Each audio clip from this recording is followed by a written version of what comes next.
Komisi Bentah ban peniat syahmat di kejing ikran penbait put hak bentah ke baar la penlong di kejing yalang juga Joint Regional Committee habdang ke Meghalaya pak Assam ke badai pej ki jaka badan hak kejing ikaja hak than Jainta Hills mentah sengi khatau terik Julia State Convention Center Shillong. La peniat ini kejing yalang du sembut Menteri Rangba ke Jelau basnya bahalang dhar bod Menteri ke Sarkar Assam Piyush Hazarika. Habagan sikla patai khubor hadin kejing yalang basnya bahalang ulang baro ar ki komiti kin sedang menteri kam nabentah kani ke bentah ke baar jong kejing ikran penbait put kaban long shen.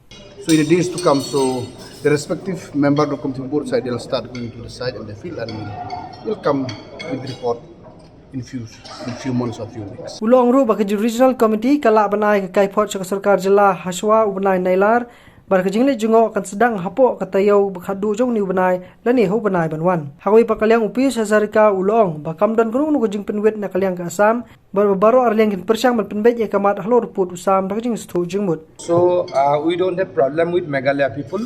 Miscreants don't belong to us. Yes. That is very simple. So we have high regards to the people of Meghalaya as well as people of other part of the northeastern part of the country.